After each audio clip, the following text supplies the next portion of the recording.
మీరు మాకు ఇచ్చిన ఈ ఘనమైన బలమైన ఆశీర్వాద సందేశములను బట్టి ఏమిచ్చి మీ రుణం తీర్చుకోగలం తండ్రి.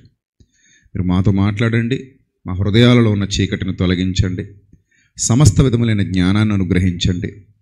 ప్రభా, ప్రపంచానికి జ్ఞానము విజ్ఞానము వారి హృదయాలు స్వీకరించేదాన్ని బట్టి ఆధారపడి ఉంటుంది కనుక ఎవరు ఏ విధంగా స్వీకరిస్తున్నారు, ఎవరు ఏ విధంగా అర్థం చేసుకుంటున్నారనే విషయంలో ప్రతి ఒక్కరికి స్పష్టత అనుగ్రహించమని మీ దాసుడిగా మీ సన్నిధి కాంతిలో నిలబడి మాట్లాడుతూ ఉండగా జ్ఞానము వివేకము మెండుగా దయచేసి మీ పిల్లలకు వివేకం అనుగ్రహించమని ఘనత మహిమ ప్రభావములు మీకు మాత్రమే చెల్లిస్తూ యేసుక్రీస్తు ప్రభు వారి దివ్యనామంలో ఈ ప్రార్థన మనవులు సమర్పించి మీ వద్ద నుండి జవాబు పొందుకుంటున్నాం మా కన్న తండ్రి, ఆమేన్. ప్రియులారా, జాగ్రత్తగా వినండి. దేవుని ప్రణాళికలు మానవుడికి అంత ఈజీగా అర్థం కావు. మరలా చెప్తున్నాను, మన బ్రెయిన్ ఓపెన్ చేస్తే ఆ బ్రెయిన్లో ఎంత మ్యాటర్ ఉంది, అసలు ఇది ఎలా డిజైన్ చేయబడింది, దీన్ని ఎందుకు చేశాడు, ఎలా చేశాడు, దీని వెనుకున్న ప్రణాళిక ఏంటి, అంత ఈజీ కాదు. ఇప్పుడున్న శాస్త్ర ప్రపంచానికే అర్థం కాలేదు, ఇంకా సంపూర్ణంగా అర్థం కాలేదు. అంతెందుకు, మీరు ఏ డాక్టర్నైనా పిలిచి అడగండి, సార్ మనిషి డెత్ అయిపోతాడు కదా, డెత్ అయిపోతే ఏంటంటే అసలు డెత్ అనేది ఎలా వస్తుందని అంటే శాస్త్రవేత్తలు లేదా వైద్యులు రెండు ఆన్సర్స్ ఇస్తారు. ఒకటి, బాడీలో ఉన్నటువంటి ఆర్గాన్స్ క్రమేపీ కుచించుకుపోతాయి, వాటికి ఉన్నటువంటి ఆ కణజాలం దెబ్బతినిపోతుంది, ఆ కణజాలం దెబ్బతినిపోవడం వల్ల డెత్ అవుతాడు. ఇది ఒక ఆన్సర్ ఇస్తారు. ఇంకొక ఆన్సర్ ఏమిస్తారంటే వైద్యులు, మనిషి శరీరం ఈ ప్రకృతిలో ఏదో ఒక పదార్థం నుండి ఉద్భవించింది అంటే కొంతమంది చేప నుండి అంటున్నారు, కొంతమంది కోతి నుండి అంటున్నారు, కొంతమంది నీటిలో ఏదో అణువుల నుండి అంటున్నారు. అందరిది ఒక ఏకాభిప్రాయం లేదు. ఉద్భవించింది. అలా ఉద్భవించినటువంటి ఈ దేహానికి ఒక డిఎన్ఏ అనేది ఉంటుంది. ఆ డిఎన్ఏ ఏర్పడేటప్పుడే నేను కొంతకాలం వరకు వర్క్ చేసి తర్వాత ఆగిపోతాను అనే నియమం ఉంటుంది. అందుకని చెప్పి శరీరం చచ్చిపోద్ది. ఇలా కొంతమంది ఒక్కొక్కరు ఒక్కో విధంగా ఒక్కొక్క విధమైన వివరణలు ఇస్తున్నట్టుగా మనకు సమాజంలో చూస్తున్నాం. యాక్చువల్లీ దేవుడు ఒక నిర్మాణాన్ని చేశాడు, తలపెట్టాడు అంటే సమస్తానికి మూలం ఆయనేగా. జ్ఞానానికి మూలం ఆయనే, వివేకానికి మూలం ఆయనే, ప్రకృతికి మూలం ఆయనే, ప్రకృతిలోని పదార్థాలకు మూలం ఆయనే, సమస్తానికి మూలం ఆయనే. ఆయన లేకపోతే ఏదీ లేదు. ఈరోజు మనం చూస్తున్నవి కానీ, భవిష్యత్తులో చూడబోయేవి కానీ, మనం కలిగి ఉన్నవి కానీ, భవిష్యత్తులో కలిగి ఉండబోయేవి కానీ, ఏవైనా కానివ్వండి, ఆయన వలననే సమస్తము మనకు అనుగ్రహింపబడింది. ఈ విషయంలో ప్రారంభం నుండి కూడా, అనాది కాలం నుండి కూడా ఈ మానవ దేహం, మానవ ఆకారం, మానవ నిర్మాణం, దీని మీద రకరకాల పరిశోధనలు జరుగుతూ వస్తున్నాయి. ఈ ప్రకృతిలో అందమైంది, ఈ ప్రకృతిలో విలువైంది, ఈ ప్రకృతిలో గొప్పది ఏదైనా ఉందంటే అది మానవ ఆకారం. ఎందుకంటే దేవుని స్వరూపంలో, దేవుని పోలికలో చేయబడిన గొప్పదైన ఆకారం మానవాకారం.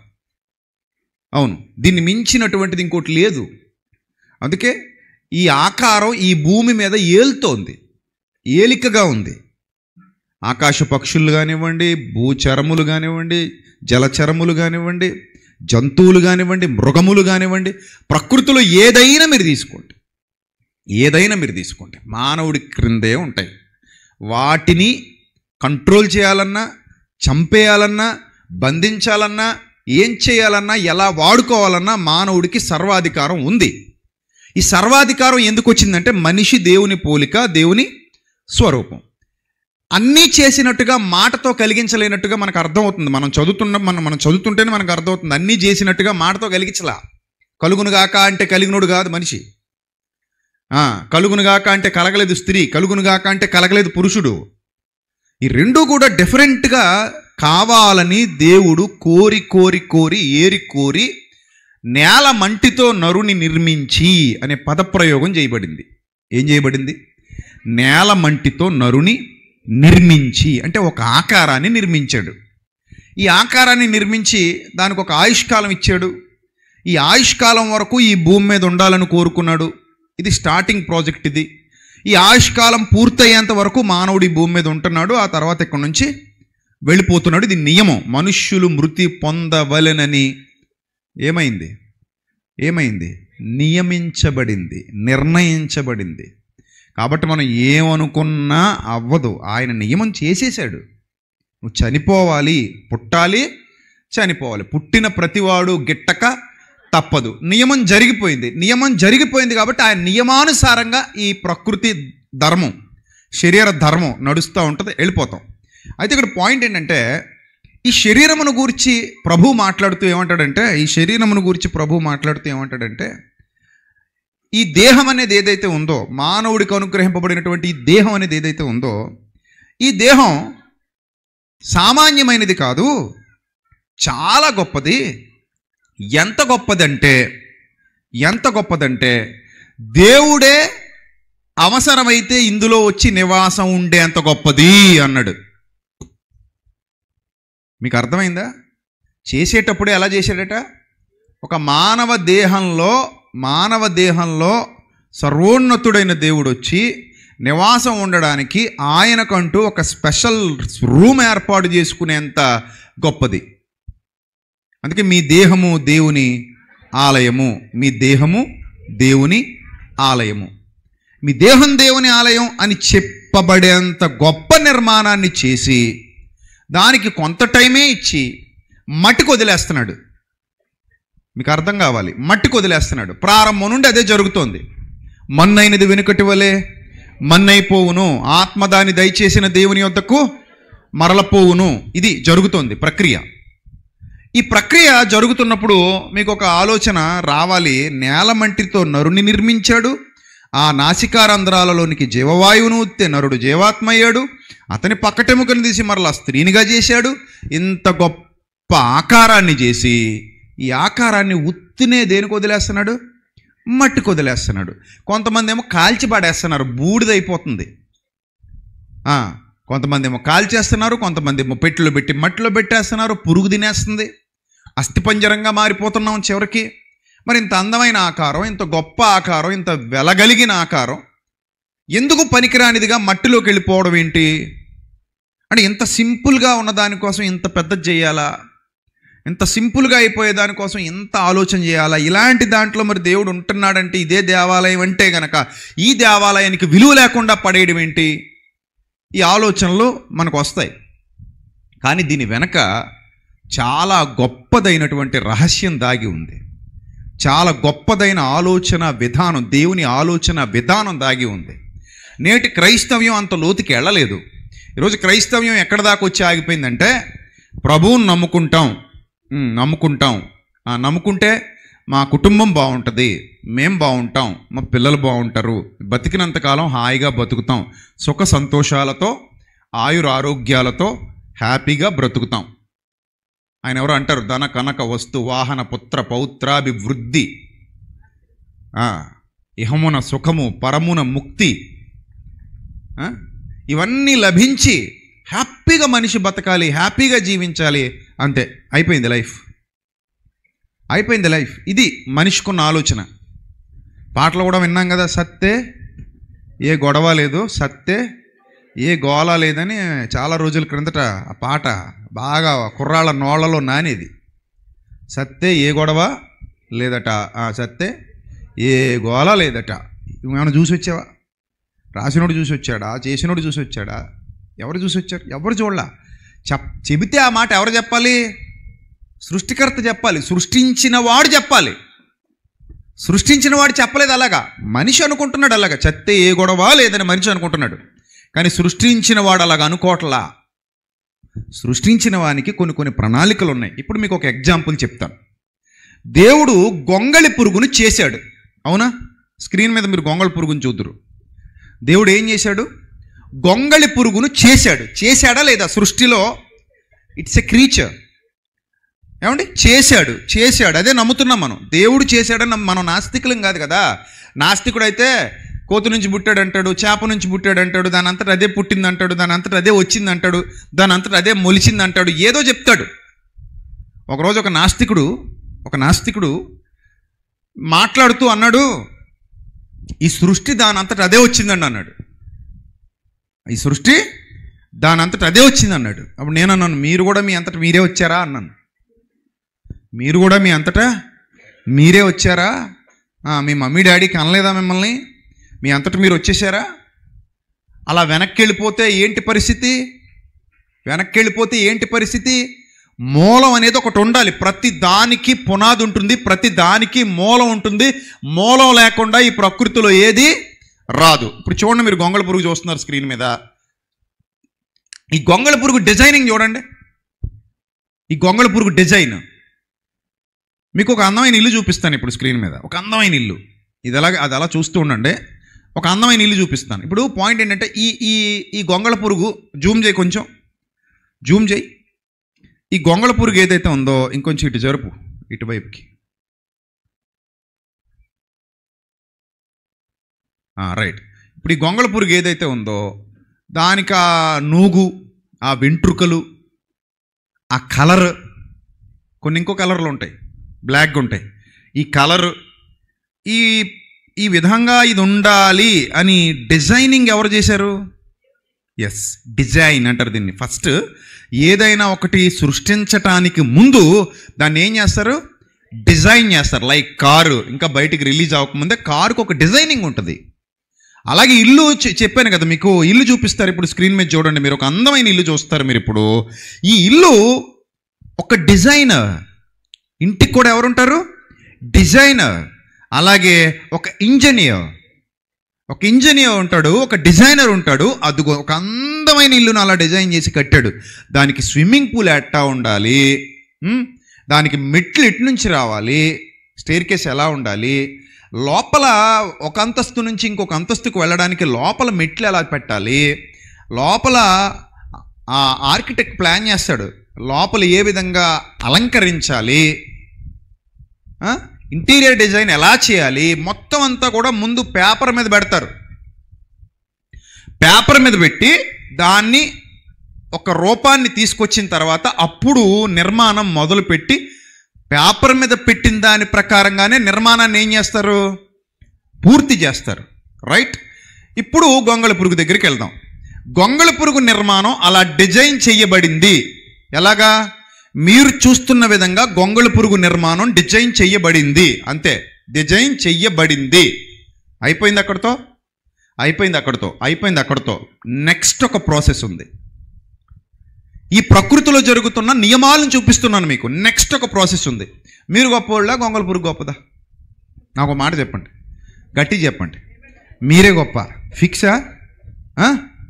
మిమ్మల్ని ముట్టుకుంటే దురద రాదు, దాన్ని ముట్టుకుంటే దురద వస్తుంది. మరి మనల్ని ముట్టుకుంటే రాదు దురద, మనమే పెద్ద దురద. అప్పుడప్పుడు అంటారు చూసి, ఇటు పెద్ద దురదగాడండి అంటారు. అంటే లోపల ఉంటుంది అనమాట అడుగు దురద, లోపల నుంచి బయటకు వస్తుంటుంది అనమాట. క్రియేటింగ్ అవతలని ఇబ్బంది పెట్టడం అనమాట దాన్ని. సరే, ఇప్పుడు పాయింట్ ఏంటంటే మీరే గొప్పవాళ్ళు, నేను ఒప్పుకుంటున్నాను. మనమే గొప్పవాళ్ళం. దేనికంటే? గొంగళి పురుగు కంటే మనమే గొప్ప. రైట్. ఇప్పుడు ఫస్ట్ మీరు చూసినటువంటి ఇమేజ్లో గొంగళ పురుగు మీకు అలా కనబడింది. మీ గొంగళ పురుగు. నెక్స్ట్ ఇది ఏం చేస్తుందో తెలుసా? నెక్స్ట్ ఒక గూడు కడుతుంది. ఈ గొంగళ పురుగు ఏం చేస్తుంది? ఒక గూడు కడుతుంది. గొంగళి పురుగు ఒక గూడు కడుతుంది. ఆ గూడు ఎలా ఉంటుందో చూద్దాం. ఫస్ట్ గొంగళి పురుగు యొక్క నెక్స్ట్ స్టేజ్ ఏంటంటే గూడు. ఈ గూడు కట్టే ప్రాసెస్లో తనను తాను సమాధి చేసుకుంటుంది అని మనకు అర్థమవుతుంది. ఈ క్రియేషన్ ఎవరిది మీరు చెప్పండి నాకు. తనను తాను సమాధి చేసుకునేటువంటి ఆ క్రియేషన్ ఏదైతే ఉందో, గొంగళి పురుగు తనను తాను సమాధి చేసుకునేటువంటి ఆ క్రియేషన్ ఏమైతే ఉందో, ఆ నిర్మాణం ఏదైతే ఉందో, ఆ ప్లానింగ్ ఏదైతే ఉందో మీరు చూస్తున్నారు ఇక్కడ, దానికి సృష్టికర్త ఎవరు? ఈ విధానం ఆ జీవి లోపల పెట్టింది ఎవరు? దేవుడు. ఈ విధానం ఆ జీవి లోపల పెట్టింది దేవుడు. ఫిక్స్ కదా? ఫిక్స్. మీ కళ్ళ ముందు చూసేవి జరిగేవి చెప్తున్నాను నేను, జాగ్రత్తగా అర్థం చేసుకోండి. అయిపోయింది. మనం అనుకున్నాం గొంగళ పురుగే కదా, ఇలాగే ఉంటుంది, ఇలాగే బతుకుతుంది, ఇలాగే చచ్చిపోద్ది. నో, అన్నింటికీ ఆ విధానం లేదు. కొన్నింటికే. ఎలా నిర్మించబడ్డావో అలా నిర్మించబడి అలా చచ్చిపోయే విధానం కొన్నింటికే ఉంది. కానీ కొన్నింటికి ఆ విధానం లేదు. కొన్నింటికి సెపరేట్గా డిజైన్ చేసి సెపరేట్గా వాటికి ఒక నియమాన్ని ఏర్పాటు చేశాడు పరలోకపు సృష్టికర్త. ఇప్పుడు ఆ గూడులో నుండి, గొంగళి కట్టుకున్నటువంటి ఈ గూడులో నుండి నెక్స్ట్ ఎలా మారింది? అదిగో అందమైన రంగు రంగు రెక్కలతో కూడినటువంటి సీతాకోక చిలుక అంటాం మనం. దీని పేరే మారిపోయింది. గొంగళి పురుగు, నెక్స్ట్ సీతాకోక చిలుక అంటాం. ప్రకృతిలో మన కళ్ళ ముందు రెగ్యులర్గా జరిగే ప్రక్రియ ఇది, అవునా కాదా? రెగ్యులర్గా జరిగే ప్రక్రియ. నెంబర్ 1, ఈ రెగ్యులర్గా జరిగే ప్రక్రియ వెనక ఎవరున్నారు మీరు నాకు చెప్పాలి. ఎవరున్నారు? దేవుడున్నాడు. అలాగే భూమి మీద మనం చాలా విత్తనాలు విత్తుతాం. అవి గోధుమ గింజలు కానివ్వండి, లేకపోతే వరి విత్తనాలు కానివ్వండి, చాలా రకాల విత్తనాలు, అన్ని రకాల విత్తనాలు మనం విత్తుతాం. విత్తనానికి ఒక రూపం ఉంటుంది, విత్తనానికి ఒక ఆకారం ఉంటుంది. ఈ విత్తనం డిజైన్ చేసింది దేవుడు. ఆదికాండంలో మనకు ఆ మాట స్పష్టంగా కనబడుతుంది. ఆదికాండంలో మొదటి అధ్యాయంలో 11వ వచనం జాగ్రత్త చదవండి. ఫస్ట్ దేవుడు గడ్డిని, విత్తనములిచ్చేటువంటి చెట్లను అన్నాడు. ఏ చెట్లు అన్నాడు? విత్తనములిచ్చేటువంటి చెట్లు. అంటే విత్తనాలు చెట్లు ఇస్తాయి. భూమి మీద తమ జాతి ప్రకారము తమలో విత్తనములు గల ఫలమిచ్చు ఫలవృక్షాలు భూమి మొలిపించునుగాకని పలుకగా అని వ్రాయబడింది ఇక్కడ. అంటే విత్తనాలు ఏవైతే మనం విత్తనం అంటున్నామో, ఈ విత్తనాలు దేవుని సృష్టిలో భాగాలు. అర్థమైందా? విత్తనాలు ఏంటి? దేవుని సృష్టిలో భాగాలు. ప్రకృతిలో ప్రతిదీ దేవుని సృష్టిలో భాగమే. ఇది మీరు ఎప్పుడు మర్చిపోవద్దు. మీరేంటి, నేనేంటి, దృశ్యమైనవన్నీ, మన కళ్ళ ముందు కనబడుతున్న దృశ్యమైనవన్నీ కూడా దేవుని సృష్టిలో భాగాలు. ఇది మీకు అర్థమైతే ఒకసారి స్క్రీన్ మీద ఆ విత్తనాన్ని చూద్దాం. ఆ విత్తనం ఎలాగా పరిణామం చెందుతుందో కూడా చూద్దాం. ఆ విత్తనానికి కూడా ఒక పరిణామం ఉంటుంది. ఇది చూడండి, మీరు ఒక గింజ చూస్తున్నారు. ఇప్పుడు గింజ డిజైన్ అలా ఉంది. ఒక వరి గింజ డిజైన్ అలా ఉంది. అర్థమైందా? ఒక గోధుమ గింజ డిజైన్ కూడా అలాగ ఉంటుంది. దీన్ని ఇలా డిజైన్ చేశాడు దేవుడు, సృష్టికర్త చేశాడు. ఆస్తికులుగా ఇది మన విశ్వాసం. నాస్తికుడైతే ఇంకేదో చెప్తాడు, మనకు అనవసరం. ఆస్తికులుగా, దేవుని పిల్లలుగా, దేవుని నమ్మేవారుగా ఇది మన విశ్వాసం. ఒక విత్తనాన్ని దేవుడు అలా డిజైన్ చేశాడు. రైట్. ఇప్పుడు ఈ విత్తనాన్ని మనం ఏం చేస్తామంటే మట్టిలో కప్పెట్టేస్తాం. మట్టిలో కప్పెట్టేయగానే ఆ విత్తనం ఏమైపోద్దంటే చచ్చిపోతుంది. విత్తనం ఏమైపోతుంది? కుళ్ళిపోయి డెడ్ అయిపోద్ది అనమాట. విత్తనం ఏమైపోద్ది? డెడ్ అయిపోద్ది, కుళ్ళిపోద్ది. ఆ కుళ్ళిపోయి డెడ్ అయిపోయినటువంటి విత్తనానికి భూమి మరల జీవాన్ని ప్రసాదిస్తుంది. భూమి మరల ఏం చేస్తుంది? జీవాన్ని ప్రసాదిస్తుంది. అలా భూమి లోపలికి వెళ్ళి చచ్చిపోయినటువంటి విత్తనం తిరిగి మరలా జీవాన్ని సంతరించుకొని అదుగో మీ కళ్ళ ముందు ఒక మొక్కలాగా, మొలకలాగా ఎదుగుతూ వస్తుంది. డైలీ చూస్తున్నాం కాబట్టి దీని మీద మనకు పెద్ద కాన్సన్ట్రేషన్ లేదు. గొంగళ పురుగులు డైలీ మనం చూస్తాం. విత్తనాలంటే ఒక రకం విత్తనాల, రకరకాల విత్తనాలు ప్రకృతిలో మనకు కనబడతానే ఉన్నాయి. డైలీ చూస్తున్నాం మనం వీటిని. డైలీ మన కళ్ళ ముందు జరుగుతోంది ఈ ప్రక్రియ. మనం తినేవన్నీ ఇలా వచ్చినవే. మన తాత ముత్తాతలు తిని కొన్ని విత్తనాలు మనకు వదిలేసిపోయారు. మనం తిని కొన్ని విత్తనాలు మన పిల్లలకు వదిలేసిపోతున్నాం. వాళ్ళు తిని కొన్ని విత్తనాలు వాళ్ళ పిల్లలకు వదిలేసిపోతారు.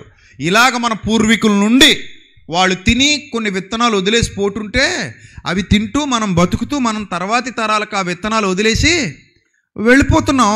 ఈ విధంగా ప్రారంభం నుండి ఇప్పటి వరకు కంటిన్యూ అవుతుందండి. మానవ జీవన విధానం ఈ విధంగా కంటిన్యూ అవుతుంది. ఇప్పుడు నేను అసలు పాయింట్కి వస్తున్నాను. మీరు చూసినటువంటి విత్తనం కానివ్వండి, మీరు చూసినటువంటి ఆ గొంగళ పురుగు కానివ్వండి, మీరు ప్రకృతిలో చూస్తున్న ఇవన్నీ కూడా డిజైన్ చేయబడినప్పుడు ఒకలాగే డిజైన్ చేయబడ్డాయి. కానీ దాని టైం వచ్చినప్పుడు దానిలో నుంచి మరోటి బయటకు వచ్చింది. ఏమో రైట్ ఆర్ రాంగ్? ఒకదానికి ఇప్పుడు గొంగళ పురుగు సమయం కొంత, అలాగే విత్తనం సమయం మరికొంత, విత్తనాల్లో మరలా రకరకాల సమయాలు ఉంటాయి. అన్ని విత్తనాలు ఒక విధంగా మొలకెత్తవు, ఒకేసారి చనిపోయి ఒకేసారి మొలకెత్తే విధంగా ఉండవు. కొన్ని విత్తనాలకు 5 రోజులు పట్టొచ్చు, కొన్ని విత్తనాలకు వారం పట్టొచ్చు, కొన్ని విత్తనాలకు నెల పట్టొచ్చు. ఎంత సమయం తీసుకుంటుంది అనేది ఆయా విత్తనం యొక్క జాతిని బేస్ చేసుకుని ఉంటుంది. అర్థమైందా? అలాగే కొన్ని కొన్ని జీవులు ఆయా జాతులను బేస్ చేసుకుని ఉంటాయి. అవి ఎప్పుడు ఎలా టర్న్ అవుతాయి, ఎప్పుడు ఎలా మారతాయి, ఎప్పుడు ఎలా రూపాంతరం చెందుతాయి మనకు తెలీదు. అవి మారతాయి, వాటిలో నుండి జీవం వస్తుంది. అయితే ఈ ప్రకృతిని ఎలా డిజైన్ చేసినటువంటి దేవుడు ఈ ప్రకృతిలో మనిషిని కూడా చేశాడు. ఇప్పుడు మీరే అన్నారు, గొంగళి పురుగు గొప్పదా మనిషి గొప్పడా అంటే ఏమన్నారు? మనిషే గొప్పడు అన్నారు. విత్తనం గొప్పదా మనిషి గొప్పడా? చెప్పండి. మనిషే గొప్పడు. విత్తనం గొప్పదని ఎందుకంటాం? విత్తనం గొప్పది కాదు, మానవుడే గొప్పవాడు. ఎందుకంటే మానవుడి కోసమే ఇవన్నీ ఇవ్వబడ్డాయి కదా. రైట్. ఇప్పుడు విత్తనానికి ఈ విధమైన రూపాంతరం ఉన్నప్పుడు, గొంగళి పురుగుకి ఈ విధమైన రూపాంతరం ఉన్నప్పుడు, ఓ మానవుడా నీకేం ఉండదా? ఓ మానవుడా నీకేం ఉండదా అని ఆలోచిస్తే దానికి బైబిల్ పెట్టినటువంటి పేరు పునరుద్ధానము. ఏంట పేరు? పునరుద్ధానము. ఈ పునరుద్ధానం అనే పేరు మీద ఎన్ని వివాదాలు చెలరేగాయంటే మామూలుగా కాదు, రకరకాల వివాదాలు చెలరేగుతూ వచ్చాయి. నేటికి వివాదాలు రేగుతూనే ఉన్నాయి. ఏంటి? పునరుద్ధానం అనేది ఒక కట్టు కదా, పునరుద్ధానం అనేది ఒక గాసిప్, అది పునరుద్ధానం అనేది నమ్మశక్యం కానిది. ఎందుకు నమ్మశక్యం కానిది అంటే మానవుడు చచ్చిపోయిన తర్వాత మట్టికి చేరిపోతాడు. ఎక్కడికి? మట్టికి చేరిపోతాడు. మట్టికి చేరిపోయిన తర్వాత కొన్ని సంవత్సరాలు అలా ఉండిపోతాడు అంటాడు. ఇప్పుడు మీకు ఒక అద్భుతమైన విషయాన్ని చూపిస్తాను. బొగ్గు తెలుసా మీ అందరికీ? బొగ్గు తెలుసు కదా. బొగ్గు ఎక్కడ ఉంటుంది? భూమి పొరల్లో ఉంటుంది. అవునా? పొయ్యిలో ఉండేది కాదు. బొగ్గు పొయ్యిలో ఉంటుంది, బూడిద పొయ్యిలో ఉంటుంది కాదు. బొగ్గు ఎక్కడ ఉంటుంది? భూమి పొరల్లో ఉంటుంది. భూమి పొరల్లో. ఈ భూమి పొరల్లో ఉన్నటువంటి బొగ్గు చాలా సంవత్సరాల పాటు ఆ భూమి లోపల అలానే ఉండిపోద్ది. అర్థమైందా? మీకు చూపిస్తాడు స్క్రీన్ మీద. బొగ్గు గనులు అంటారు వాటిని. ఏమంటారు? బొగ్గు గనులు. కొన్ని సంవత్సరాల పాటు, అంటే మరి ఎప్పుడు ఏర్పడ్డాయో, ఎలా ఏర్పడ్డాయో, ఏ అడవులు చెట్లు కాలిపోతే అవి అలాగ అయిపోయాయో మనకు తెలీదు. ఆ లోపలికి అంత బొగ్గు ఎలా చేరింది అని మనకు తెలీదు. ఇందాక ఆ బొగ్గు గనుల్లో పనిచేసి ఆయన మీకు వాక్యం చెప్పాడు. ఉన్నాడో వెళ్ళిపోయాడు ఆయన? ఆ బొగ్గు గనుల్లోనే పనిచేస్తాడు ఆయన, మంచిర్యాలలో తమ్ముడు. సో ఆ బొగ్గు అనేది ఏదైతే ఉందో అది లోపల అంతర్భాగాలలోనికి ఎక్కడికో ఉంది. ఇవి కొన్ని సంవత్సరాల పాటు భూమి లోపల అలా ఉండిపోయి ఏమవుద్దో తెలుసా?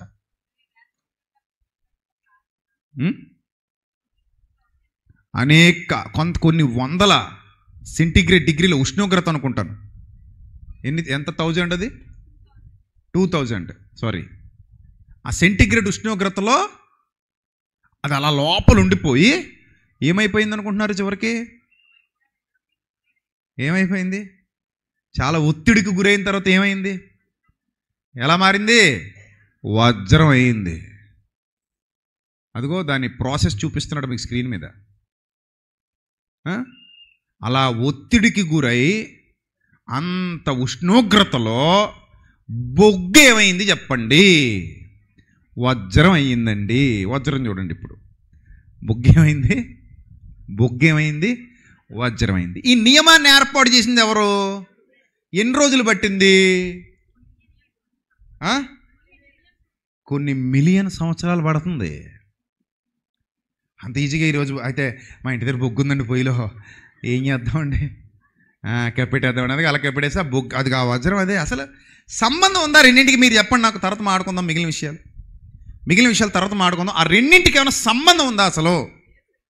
అదేమో నల్లగా నిగనిగలాడుతుంది, ఇదేమో తెల్లగా దగదగలాడుతుంది. ఆ నిగనిగలకి ఈ దగదగలకి ఏమైనా సంబంధం ఉందా? ఉందా? లేదు. అసలు నమ్మశక్యంగా ఉందండి? ఈ బొగ్గులోంచి ఆ వజ్రం వస్తుందా? అవ్వ అంటారా ఏంటి కొంపదీసి? మీరు అవ్వన్నా బొవ్వన్నా అదే నిజం. ఆ బొగ్గులో నుండే ఏమొచ్చింది? ఆ వజ్రం వచ్చింది. ఆ బొగ్గులో నుండే మీరు చూస్తున్న వజ్రం వచ్చింది. దానికి ఎంత సంవత్సరాలు, ఎన్ని సంవత్సరాలు పట్టిందో. అగ్ని పర్వతాలు బద్దలై, లావా ఉబ్బికి పెళ్ళుబ్బికి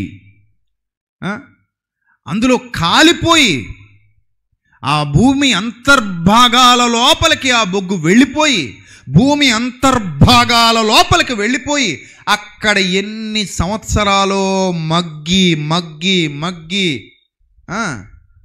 అప్పుడు అవుతోందట. ఏమవుతోంది? వజ్రం అవుతుంది. నమ్ముతావా శాస్త్ర ప్రపంచమా? నమ్మవా? నమ్ముతావా నమ్మవా? నమ్ముతాను. బొగ్గుకు వాల్యూ ఎక్కువ, వజ్రానికి వాల్యూ ఎక్కువ.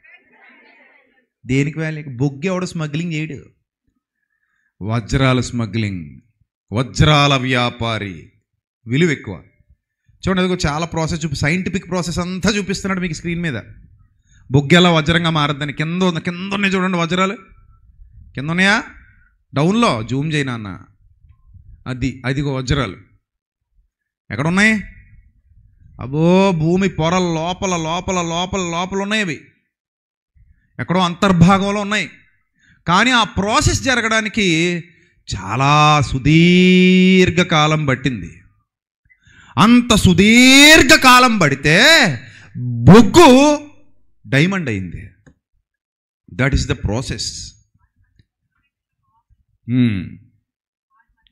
చాలా లోపలికి, అంత లోపల అంతర్భాగాలను, అందుకే అంతర్భాగాలు, భూమి యొక్క అంతర్భాగాలలోనికి వెళ్ళిపోతే ప్రాసెస్ జరిగి అది అయింది.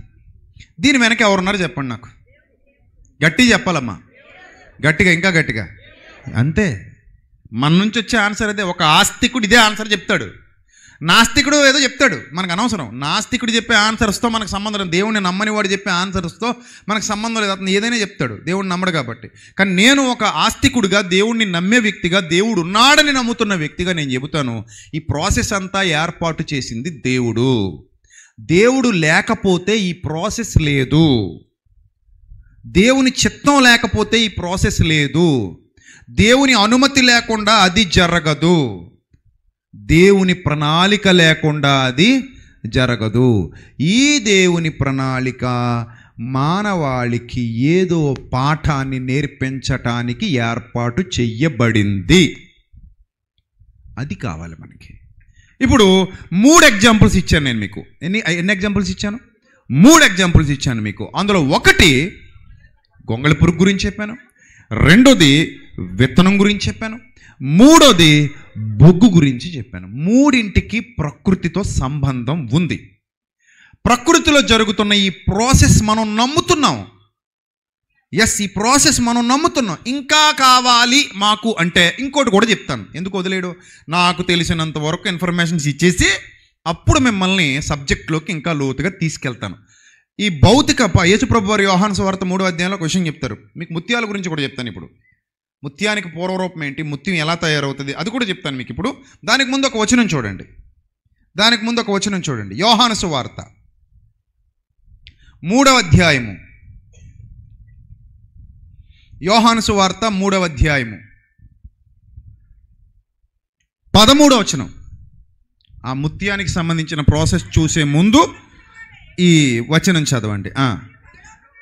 మరియు పరలోకము నుండి దిగి వచ్చిన వాడే, అనగా పరలోకములో ఉండు మనుష్య కుమారుడే తప్ప పరలోకమునకు ఎక్కిపోయిన వాడు ఎవ్వడునూ లేడు అని 12వ వచనంలో ఏమంటాడంటే, ఇప్పుడు నేను పరలోకం నుండి దిగి వచ్చాను, పరలోకంలో ఉండు మనుష్య కుమారుడు, పరలోకానికి ఎక్కిపోయినోడు, ఇవన్నీ మీకు అర్థం కావాలంటే ఏం చేయాలట? 12వ వచనం చూడండి. ఈ పరసంబంధమైన వచనాలు మీకు అర్థం కావాలంటే, భూ సంబంధమైన సంగతులు నేను మీతో చెబితే మీరు నమ్మకున్నప్పుడు, బాగా అర్థం చేసుకోండి, చాలా జాగ్రత్తగా వినండి. ఈరోజు రేపు చాలా డెప్త్ ఉన్న టాపిక్స్ మీతో మాట్లాడబోతున్నాను. రాత్రికి కూడా ఒక వండర్ఫుల్ టాపిక్ మనం మాట్లాడుకుంటాం. Don't miss that. Okay, right. భూ సంబంధమైన సంగతులు మీతో నేను చెబుతున్నప్పుడు మీరు నమ్మకున్నప్పుడు, పరలోక సంబంధమైనవి మీతో చెప్పిన ఎడల ఎలా నమ్ముతారు మీరు? అంతే కదా. ఇప్పుడు శరీర సంబంధమైన విషయాలు మీకు అర్థమైతేనే ఆత్మ సంబంధమైనవి కూడా ఈజీగా అర్థమవుతాయి. ఇవే నమ్మకపోతే అవేలా నమ్ముతారు మీరు అంటున్నాడు యేసుక్రీస్తు ఇక్కడ. భూ సంబంధమైన సంగతులు నేను మీతో చెప్పినప్పుడు మీరు నమ్మని ఎడలా పరసంబంధమైన సంగతులు నేను నేరుగా మీతో చెబితే మీరు ఎలా నమ్మగలరు? అది ఎలా పాసిబుల్ అవుతుంది? రైటా? రైట్. ఇప్పుడు స్క్రీన్ మీద మనం ముత్యము అనేది ఎలా తయారవుతుంది అనే ప్రాసెస్ చూద్దాం. ఏంట ప్రాసెస్? స్వాతి కార్తె చినుకులు. ఏంటవి? చినుకులు. చినుకు అంటే ఏంటది? చినుకు అంటే ఏంటి చెప్పండి? చినుకు అంటే ఏంటి? నీరు. నీరేనా? నీరు. నీరు. నీటితో ఏమేం చేస్తాం మనం? స్నానం చేస్తావా? ఇంకేం చేయబెట్టి నీరు ఐస్ అవుతుంది కదా, ఐస్ గడ్డ పెడతామా? అంతేనా? నీటితో మనం ఏం తయారు చేయగలం? మరో రూపం ఇవ్వాలి నీటికి అనుకున్నప్పుడు ఏం చేయగలం? ఐస్ తయారు చేస్తాం. ఐస్ క్యూబ్స్ తయారు చేస్తాం. నీటిని ఘనీభవింపజేసి ఐస్ క్యూబ్స్ తయారు చేస్తాం. మనకు అక్కడ దాకా తెలుసు. నీరు ఘనీభవిస్తే ఐస్ అవుతుంది, నీటిని మరగబెడితే ఆవిరవుతుంది. అంతవరకు మనకు తెలుసు. కానీ అదే నీటిలో నుంచి ముత్యం వస్తుంది. ఎవడో తెలుసు? మనకు తెలుసు. ఎందుకు తెలీదు? కొందరికి తెలియకపోవచ్చు. కానీ ఇక్కడ ప్రాసెస్ ఏంటంటే ముత్యం మామూలుగా అవ్వదు. ఇంటికి వెళ్ళి బిందె నీళ్ళు తెచ్చుకుని ఇప్పుడు దీన్ని గలగల ముత్యం అవ్వాలా? గలగల ముత్యం అవ్వాలా? అవ్వదు. దానికి ఒక ప్రాసెస్ ఉంది, దానికి ఒక పద్ధతి ఉంది. అది మనం చేయలేం. ఎవరు చేయాలి? అది వచ్చేవాడి ఇంగ్లీష్లో మీకు ఆ మ్యాటర్ మొత్తం స్క్రీన్ మీద చూపిస్తున్నాడు. హౌ పెర్ల్స్ ఆర్ ఫార్మ్డ్ అని నీట్గా ఎక్స్ప్లెయిన్ చేస్తూ అక్కడ పెట్టాడు. చూడండి ఎంత అందంగా ఉన్నాయండి ముత్యాలు, ఎంత అందంగా ఉన్నాయి ముత్యాలు. ఏంటవి? నీటి చుక్కలు ఇసుక రేణువులతో మిక్స్ అయిపోయి ఒక ఆల్చిప్ప లోపల దాక్కొని ఆ ఆల్చిప్ప ఆ చినుకుల్ని పట్టుకొని ఆ ఆల్చిప్ప చినుకుల్ని పట్టుకొని అది మళ్ళీ ఏ చినుకులు పడితే ఆ చినుకులు కదా, ఎంత అందంగా ఉన్నాయి చూసారు అవి. స్క్రీన్ మీద చూడండి ఎంత బాగుందో. పట్టుకొని సముద్ర గర్భాంతరాలలోనికి వెళ్ళిపోతుంది. నీటి చినుకును తీసుకొని సముద్ర గర్భాంతరాలలోనికి వెళ్ళిపోతుంది. అలా వెళ్ళిపోయి అక్కడ ప్రసవ వేదన అనుభవిస్తుంది ఆల్చిప్ప. ఇసుక రేణువులు ఉంటాయి కదా లోపల. చూడండి అదిగో ప్రాసెస్ ఎలా జరుగుతుందో లోపల. మన కళ్ళల్లో ఇసుక పడితే ఎట్ట ఉంటుంది? ప్రశాంతంగా ఉంటుందా? ఏయినట్టు కొంచెం ఎలా ఉంటుంది చెప్పండి? అమ్మ బాబోయ్, ఒక పద్యం కూడా ఉంది దాని మీద. కంటిలోని నలుసు, కాలి కింద ముళ్ళు, చెవిలోన జోరేగా, చెప్పులోన రాయి, ఇంటిలోన మీరు.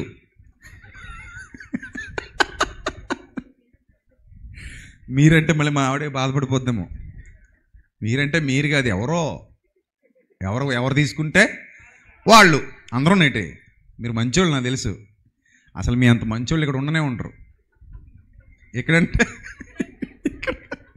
ఎక్కడా ఉండరండి. సారీ, మీ అంత మంచోళ్ళు ఎక్కడ ఉండరు. అంత మంచోళ్ళు మీరు.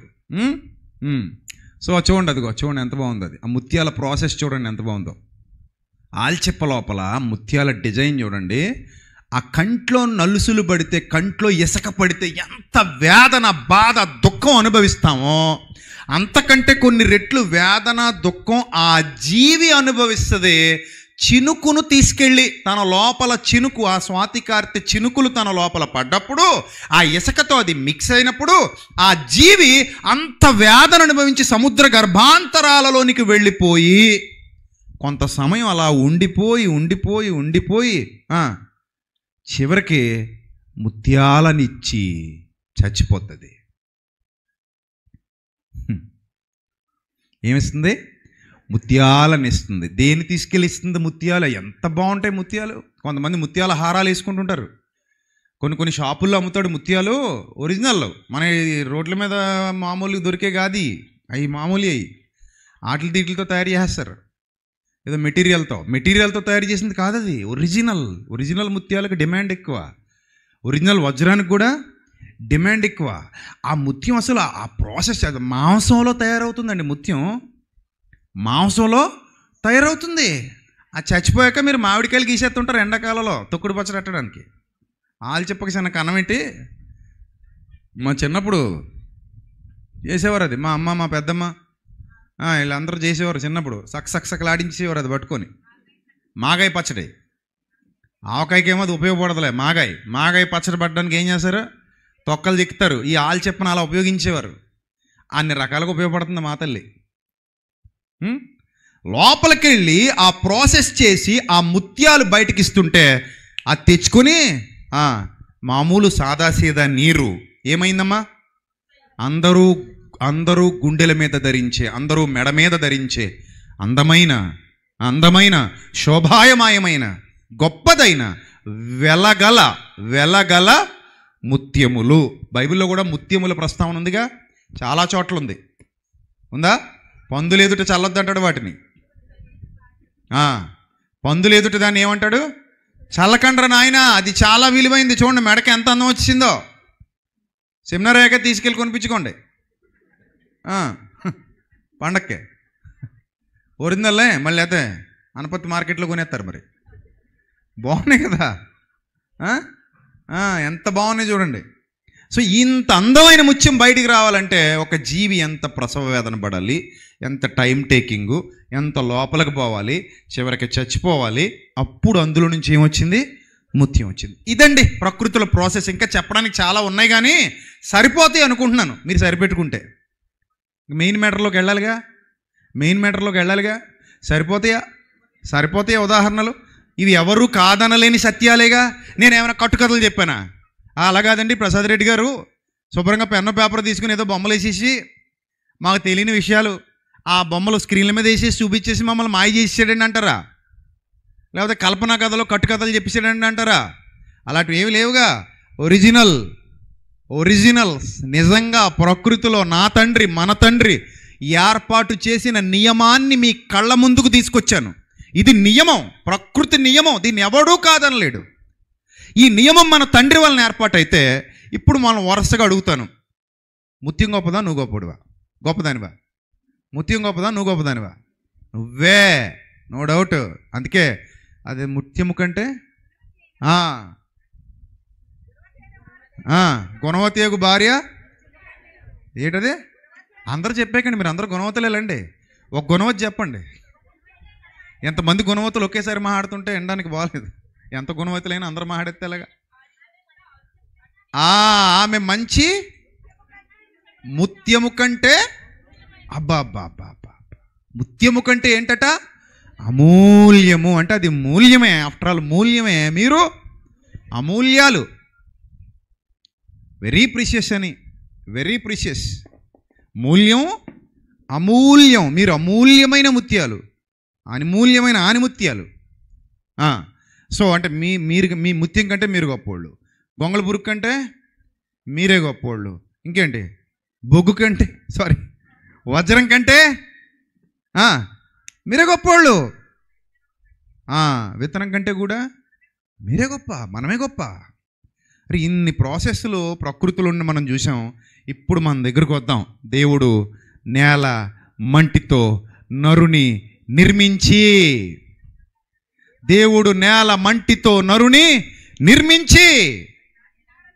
అంత స్పెషల్గా ఇప్పటివరకు మనం చూసిన వేటినైనా నిర్మించలేడు దేవుడు. అంత స్పెషల్గా, అంత కేర్ తీసుకొని, అంత టైం తీసుకొని, అంత కేర్ తీసుకొని నిర్మించాడా? నిర్మించలా. మరి ఏం చేశాడు? మనల్ని మాత్రమే నేల మంటితో తయారు చేసి అందులోనికి జీవవాయువును ఊదగా ఆ మట్టి దేహం మానవుడయ్యాడట. ఆ మట్టి దేహం మనిషి అయ్యాడు. ఆ మనిషికి దేవుడు ఆదాము అని పేరు పెట్టాడు. యాడమ్ అండ్ ఈవ్, ఆదాము హవ్వలు పేరు పెట్టాడు. ఇప్పుడు పేరు పెట్టి బ్రతుకునిచ్చాడు. ఎంతసేపు బతకొచ్చు నువ్వు, ఎంతకాలం బతకొచ్చు అంటే ప్రారంభంలో 1000 ఏళ్ళు బతికేవారట సుమారుగా. దాదాపుగా ఎన్ని సంవత్సరాలు బతికేవారు? 1000 సంవత్సరాలు బ్రతుకుండేది ప్రారంభంలో. ఆ తర్వాత క్రమేపీ దేవుడు ఇంత అవసరం లేదనుకొని తగ్గిస్తూ వచ్చాడు. ఆ తగ్గిస్తూ ఎక్కడి దాకా వచ్చాడు? తగ్గించింది దేవుడే, పెంచాలన్నా దేవుడే, తగ్గించాలన్నా దేవుడే. ఇది మనిషి అర్థం చేసుకోవాలి, అది ఆయన నియమం. అది ఆయన నియమం. తగ్గించాలన్నా దేవుడే, పెంచాలన్నా దేవుడే. రైట్. అలా తగ్గిస్తూ వచ్చేస్తే ఇప్పుడు మనిషి ఆయుష్కాలం ఎంతకు వచ్చేసింది? 70-80 గ్యారంటీ రాసివ్వండి, సీట్ ఇవ్వండి రాసి. 70-80 ఎవరికి తెలుసు, ఇంకా అయిపోయింది అది. అది కూడా మన చేతుల్లో లేదు. అది దాటైనా దాటొచ్చు, కిందకైనా రావచ్చు. జపాన్లో ఒకినోవా అని ఒక ద్వీపం ఉంటుంది. Ikigai, Okinawa. ఎస్. ఆ ద్వీపంలో 120-130 సంవత్సరాల వయసున్న బామ్మలు ఎప్పటికీ ఉన్నారు. మీలాగా ఉండరాళ్ళు. కాళ్ళు నొప్పులండి, కీళ్ళ నొప్పులండి, తలకాయ పూటండి, ఏముండవు ఇవన్నీ. ఎలా ఉంటారో తెలుసా వాళ్ళు? ఎనర్జెటిక్ బామ్మలు. అదిగో బామ్మ మా పెద్దమ్మలా ఉంది. చూసారు ఎలా ఉన్నారు బామ్మలు? అలా ఉంటారు. ఇంకా స్ట్రాంగ్ వాళ్ళు. ఎంత వయసు మీద పడినా వాళ్ళ పనులు వాళ్ళు చేసుకుంటారు. ఎందుకంటే వాళ్ళ జీవన శైలి అలాగ ఉంది, వాళ్ళ ఆహారపు అలవాట్లు అలా ఉన్నాయి. మళ్ళీ పిజ్జాలు, బర్గర్లు, నూడిల్స్, ఫ్రైడ్ రైస్, థమ్సప్లు, చికెన్లు. చికెన్ తింటారు కానీ మళ్ళా తినరు. అదిగో ఎక్కిరెత్తుంది మా అమ్మ మిమ్మల్ని. బతుకు తగలే మమ్మల్ని చూడండి అంటుంది. ఏమంటారు చెప్పండి మరి ఆవిడని. కొంచెం జూమ్ చేయి, బాగానే ఎక్కిరెత్తుంది వీళ్ళని. ఏమంటుంది బామ్మ? అది ఏమంటుంది బామ్మ మిమ్మల్ని? ఆ బొమ్మ చూస్తే ఏమనిపిస్తుంది? మా రేంజ్కి మీరు రాలేరా బిడ్డ అంటున్నట్టుందా? అలాగుందా? శుభ్రం. అదిగో పొలంలో పని చేసుకుని వెళ్ళారు అనుకుంటాను బామ్మలు వీళ్ళు. చక్కగా డ్యాన్సులు వేసుకుంటే పని చేస్తున్నారు, ఆడుతూ పాడుతూ పని చేస్తుంటే అలుపు సలుపేమున్నది అన్నట్టు చక్కగా పని చేసుకుంటున్నారు వాళ్ళు. సో వాళ్ళ జీవన విధానం అంటే వాళ్ళు చక్కగా ప్రకృతిని చక్కగా ఉపయోగించుకుంటున్నారు. అందుకని అక్కడ దాకా రీచ్ అయ్యారు. ఇప్పుడు మనం ప్రకృతిని చక్కగా పాడు చేసుకుంటున్నాం కాబట్టి మనం ఇక్కడ దాకా వచ్చి వచ్చాం. అది పరిస్థితి, అంతే. వాళ్ళకే మనకి ఒకలాగే వచ్చాడు దేవుడు. అదిగో చూడండి బామ్మలు ఎలాగున్నారు. వాళ్ళందరూ అక్కడ ఆ ద్వీపంలో ఆ ఏరియాలో ఉన్న వాళ్ళందరూ ఇలాగ ఉంటారు. దాని గురించి ఒక బుక్స్ కూడా ఉన్నాయి, మీకు కావాలంటే ఇంటర్నెట్లో అవైలబుల్గా ఉన్నాయి. బుక్స్ చదవండి. ఇకిగాయ్ అని ఒక బుక్ ఉంది. సో అందులో ఈ వివరాలన్నీ రాస్తాడు. వాళ్ళ జీవన శైలి, వాళ్ళ ఆహారపు అలవాట్లు, వాళ్ళు ఎందుకంత హ్యాపీగా ఉన్నారు, వాళ్ళు ఎందుకంత ఆరోగ్యంగా ఉన్నారు, ఇవన్నీ రాస్తాడనమాట. సో కాబట్టి మీరు గమనించండి ప్రియమైన దేవుని ప్రజలారా, దేవుడు మనిషికి చక్కటి ఆయుష్కాలం, చక్కటి ఆరోగ్యం, చక్కటి జీవితం, చక్కటి బ్రతుకు ఇచ్చాడు. ఈ బ్రతుకును మనిషి సద్వినియోగం చేసుకోకుండా దుర్వినియోగం చేసుకుంటున్నాడు. సరే, అది పక్కన పెడదాం. ఇప్పుడు ఏంటి మరి మనిషి పరిస్థితి? ప్రకృతిలో ఇన్ని ఉన్నప్పుడు మనిషిని ఇలా మట్టి కుదిలేసి ఇంకేమి లేదు మనకి ఉంది. అందుకే బొగ్గు 1000 సంవత్సరాలు అన్నాను. బొగ్గు వజ్రంగా మారడానికి 1000 సంవత్సరాలు పడుతుంది. బొగ్గు వజ్రంగా మారడానికి ఎన్ని సంవత్సరాలు పడుతుంది? 1000 సంవత్సరాలు పడుతుంది. బొగ్గును మరిగిస్తే బొగ్గు మరిగి మరిగి మరిగి మరిగి మరిగి ఒత్తిడికి గురై వజ్రం అయిపోతున్నప్పుడు, దేవుడి నియమాన్ని ఏర్పాటు చేసినప్పుడు, ఇది ప్రారంభంలో మామూలుగా చెబితే ఎవడైనా నమ్ముతాడా? అసలు వజ్రం బొగ్గులోంచి వస్తుందని మాకు తెలియదు అన్నవాళ్ళు చేయొద్దండి ప్లీజ్. ఇప్పటిదాకా తెలియదు అన్నవాళ్ళు. ఇప్పుడు మీరు చూపిస్తే తప్ప మాకు ఇప్పటిదాకా నిజంగా తెలియదు అన్నయ్య అన్నవాళ్ళు. ఇంకా వాళ్ళ లైవ్లో చూపించండి అయ్యా, ఎంతమంది ఉన్నారు? గట్టిగా చేయి చూపించండి, సిగ్గుపడొద్దు. తెలియపోతే తెలియదని చెప్తాను తప్ప ఇప్పటిదాకా తెలియదండి మాకు. బొగ్గు వజ్రం అంటే ఏదో అనుకున్నాం మేము, కానీ బొగ్గే వజ్రంగా మారుతుందని ఇప్పటిదాకా తెలియదు అన్నవాళ్ళు చూసారు ఎంతమంది ఉన్నారు? చాలామంది ఉన్నారు మీరు కదా.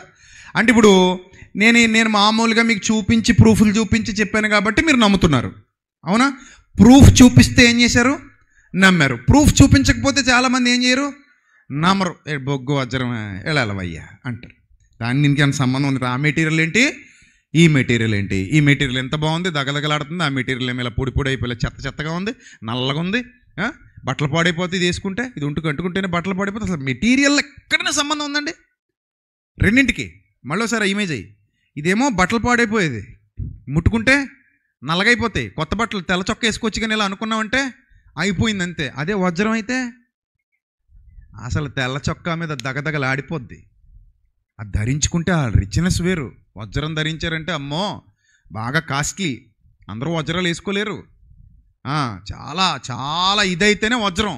ఆ రెండింటికి అంత వ్యత్యాసం ఉంది, అంత వ్యత్యాసం ఉంది. ఇది ప్రకృతిలో జరుగుతుంది, నమ్మాలి. నా తండ్రి చేశాడు అది. దేవునికి అసాధ్యమైనది ఏదైనాను కలదా? లేదు. ఆయనకు అసాధ్యమైనది ఏదీ లేదు.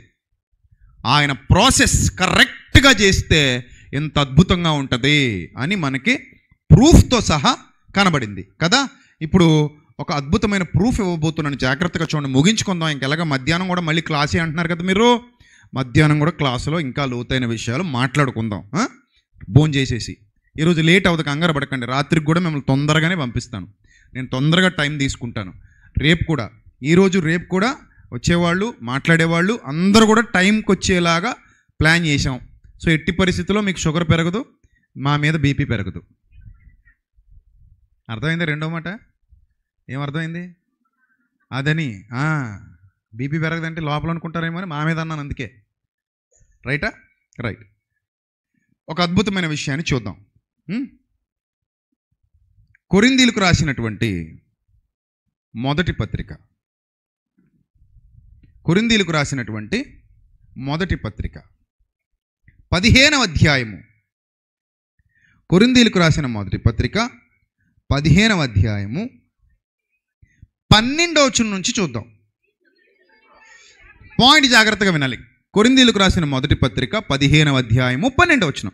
క్రీస్తు మృతులలో నుండి లేపబడి ఉన్నాడని ప్రకటింపబడుచుండగా. అక్కడ ఆగండి ఒకసారి. క్రీస్తు ఏమై ఉన్నాడని? రిజరెక్షన్. క్రీస్తు మృతులలో నుండి లేపబడ్డాడు అని ఏమవుతుందట? ప్రకటింపబడుతుండగా మీలో కొందరు, అది అండర్లైన్ చేసుకోండి చాలు. మీలో కొందరు అంటే వీళ్ళు దేవుణ్ణి నమ్మినోళ్లే. అప్పుడప్పుడు నాకు ఇలాంటి వాళ్ళని చూస్తుంటే అనిపిస్తుంది, వీళ్ళు దేవుణ్ణి నమ్మినోళ్లే, వాళ్ళు దేవుణ్ణి నమ్మినోళ్లే. వాళ్ళు దుర్బోధ చేస్తూ మీ దుర్బోధను మేము వ్యతిరేకిస్తూనే ఉంటుంటారు ఒక్కోసారి. అసలు వాళ్ళు చేసేదే దుర్బోధ. వాళ్ళు చేసి వెనక్కిపోయారు, ఎక్కడికో వెనక్కిపోయారు. ముందుకు పోవాల్సిన వాళ్ళు ఎక్కడ పోయారు? వెనక్కిపోయారు. దేవుని జ్ఞానంలో ఎదగవలసిన వాళ్ళు కిందకి వెళ్ళిపోయి, అరే మీ దుర్బోధలు మాకు నచ్చలేదండి, మీరు దుర్బోధ చేస్తున్నారు అనిపిస్తుందని అంటుంటారు. వాళ్ళది దుర్బోధ. అది పౌలు చెప్తున్నాడు. మీలో కొందరు ఏమంటున్నాడు? క్రీస్తు మృతులలో నుండి లేపబడి ఉన్నాడని ప్రకటింపబడుచుండగా మీలో కొందరు, అందరూ కాదు, ఎవరు? కొందరు ఏం చేస్తున్నారు? మృతుల పునరుద్ధానం లేదని ఎలా చెప్తున్నారు మీరు అని అడిగాడు. అరే ఎలా చెప్తున్నారు మీరు మృతుల పునరుద్ధానం లేదని? అసలు మృతుల పునరుద్ధానం ఉంది, మృతుల పునరుద్ధానం ఉంది. ప్రూఫ్ చూపిస్తే నమ్ముతాం. బొగ్గులోంచి వజ్రం వస్తుంది, ప్రూఫ్ చూపిస్తే నమ్ముతాం. గొంగళ పురుగులోంచి సీతాకోకచిలక వస్తుంది, ప్రూఫ్ చూపిస్తే నమ్ముతాం. నీటి చినుకులో నుండి ఆల్చెప్పలోకి వెళ్ళి ముత్యం బయటికి వస్తుంది, ప్రూఫ్ చూపిస్తే నమ్ముతాం. విత్తనం చచ్చిపోయి మట్టిలోకి వెళ్ళిపోతే ఆ చచ్చిపోయిన మట్టిలో ఉన్న విత్తనంలో నుండి మొలకు వస్తుంది, ప్రూఫ్ చూపిస్తే నమ్ముతాం. ఇప్పుడు పౌలు కూడా ప్రూఫ్ చూపించడానికి ముందుకెళ్తున్నాడు. ఏం చూపించడానికి? ప్రూఫ్ చూపించడానికి ముందుకెళ్తున్నాడు. ఏంటా ప్రూఫ్? చూడండి. మృతుల పునరుద్ధానం లేదని ఎట్లు చెప్పుచున్నారు? క్వశ్చన్ చేశాడు. మృతుల పునరుద్ధానం లేని ఎడల క్రీస్తు లేపబడలేదు. పాయింట్ అర్థమైందా మీకు? మృతుల పునరుద్ధానం లేని ఎడల క్రీస్తు లేపబడలేదు. క్రీస్తు లేపబడ్డాడు అంటే ఏముంది? మృతుల పునరుద్ధానం ఉంది. దీనికి ఎవరు సాక్ష్యం? రాత్రి చెప్పాను, రోమ ప్రభుత్వం సాక్ష్యం. దేనికైనా చరిత్ర కదా ఆధారం. చరిత్ర కాదా? గాంధీ తాత ఉన్నాడా లేదా? ఎవరు చెప్పాలి మనకి? గాంధీ తాతను చూసిన వాళ్ళు చేయొద్దండి. ఫోటోలో చూసావా? ఫోటో నిజమని గ్యారంటీ ఏంటంటే మరి అంతే కదా. నేను అడిగింది ఏంటి? గాంధీ తాతను చూసిన వాళ్ళు చేయొస్తానంటే అర్థం ఏంటి? ఎవరెత్తాలి చెయ్యి? డైరెక్ట్గా చూసిన వాళ్ళు చేయెత్తాలి. డైరెక్ట్గా చూసిన వాళ్ళు చేయెత్తాలి. ఎవరున్నారు ఇక్కడ డైరెక్ట్గా చూసిన వాళ్ళు? వెనక ఎవరైనా చేయెత్తారా? చూడండి, వెనకన ఎవరైనా ఉన్నారా? ఎవరైనా ఏమ్మా చూసావు నువ్వు ఎప్పుడైనా? చూడలే. నువ్వు చూసావా? అరే నువ్వు కూడా చూడలే? అదే నువ్వు చూసావు అనుకున్నాను నేను. ఎవ్వరు చూడలేదైతే గాంధీ తాతని. ఒక్కరు కూడా లేరు ఇక్కడ గాంధీ తాతని చూసిన వాళ్ళు. కానీ ఇప్పుడు గాంధీ తాత ఉన్నట్ట లేనట్ట చెప్పండి. గాంధీ తాత నిజమా అబద్ధమా? నిజం. ఎలా నిజం? చరిత్రలో ఉన్నాడు.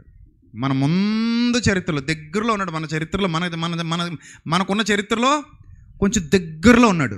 ఎంత దూరంలో ఉన్నాడు? జస్ట్ ఒక 50-60 ఏళ్ళ దూరంలో ఉన్నాడు మనకి. ఒక 50-60-70 ఏళ్ళ దూరంలో, ఓ 70 ఏళ్ళ దూరంలో ఉన్నాడు మనకి. ఓ 70-80 ఏళ్ళ దూరంలో ఉన్నాడు మనకి గాంధీ తాత. ఉన్నాడు చరిత్రలో ఉన్నాడు. ఇంకొక 20-30-40 ఏళ్ళు పోయింది అనుకోండి, లేదా ఇంకొక 100 ఏళ్ళు గడిచిపోయింది అనుకోండి, ఇంకొంచెం వాళ్ళకి దూరం అవుతాడు. కానీ చరిత్రలో ఉంటాడు. కానీ కొద్దిగా ఏమవుతుంది? దూరం పెరుగుద్ది. ఇంకో 200-300 ఏళ్ళు అయిపోయింది అనుకోండి, వాళ్ళకి ఇంకా దూరం పెరుగుద్ది. కానీ చరిత్రలో ఉంటాడు. ఇంకో 1000 ఏళ్ళు గడిచిపోయింది అనుకోండి, ఆ 1000 ఏళ్ల తర్వాత కూడా ఈ భూమి ఇలాగే నిలిచి ఉందనుకోండి, వాళ్ళకి ఇంకా దూరం పెరుగుద్ది. కానీ చరిత్రలో గాంధీ తాత ఉంటాడు, ఉండి తీరతాడు. ఇది ఎంత నిజమో యేసుక్రీస్తు రోమా చరిత్ర కాలంలో మరణించి, మామూలు కాదు, రోమా ప్రభుత్వం అండర్లో మరణించి, అది పాయింట్, అసలు పాయింట్. దేవుడేం చిన్నోడు కాదు. ఎవడ పడితే ఆడితోటి ఆయన మరణం జరిగేలా చేయలా. ఎవడో గాలుడు వచ్చి ఆయన మరణించేలా చేయడం కాదు. నజరేతులో నుంచి కొండపేటు మించి తోసేద్దామని చూశారట. అవదు. దేవుడు అనుమతి లేకుండా నువ్వు నజరేతులో కొండపేటు మించి తోసేద్దామంటే అవదు. ఆయన తప్పించుకుని వెళ్ళిపోయారు. మరికొన్ని చోట్ల మర్డర్ ప్లాన్లు చేశారు ఆయన చంపడానికి. ఎక్కడెక్కడో మర్డర్ ప్లాన్లు చేశారు. ఎన్ని మర్డర్ ప్లాన్లు చేసినా దేవుడు అనుమతి ఇవ్వలేదు. కానీ ఒకటే, రాజులు కూడా ట్రై చేశారంట చంపేద్దామని. కుదరదు. చివరికి రోమా ప్రభుత్వం అధికారంతో అనుమతి ఇచ్చి మరీ వాళ్ళు అప్పటికే క్రూసిఫిక్షన్, వాళ్ళు అప్పటికే చాలా క్రూయల్గా ఏదైతే శిలువ మరణాన్ని అందరికీ వేస్తున్నారో ఆ శిలువ మరణానికి యేసు ప్రభువును కూడా అప్పగించారు వాళ్ళు. ఇప్పుడు అధికారికంగా చనిపోతున్నాడు యేసుక్రీస్తు. ఎలా చనిపోతున్నాడు? అధికారికంగా చనిపోతున్నాడు. సద్దాం హుస్సేన్ ఎవరు చంపారంటే చరిత్ర ఏం చెప్తుంది? సద్దాం హుస్సేన్ ఎవరు చంపారంటే చరిత్ర ఏం చెప్తుంది? అమెరికా. రైట్? అమెరికా అంటే అమెరికాని అగ్రరాజ్యం చేత చంపబడ్డాడు అని ఒక హిస్టరీ ఉంది. In the same sense Gandhi గారిని ఎవరు చంపారంటే చరిత్ర ఏం చెప్తుంది? గాడ్సే అనే ఒక ఆయన గాంధీ గారిని చంపేశాడు, చరిత్ర చెప్తుంది. యేసు ప్రభువుని ఎవరు చంపేశారు? రోమా ప్రభుత్వం చంపింది. రోమా ప్రభుత్వం అంటే ఏంటి? ప్రపంచ మహాసామ్రాజ్యాలలో పేరెన్నికగన్న 4వ సామ్రాజ్యమే రోమా సామ్రాజ్యం. 4వ సామ్రాజ్యమే రోమా సామ్రాజ్యం.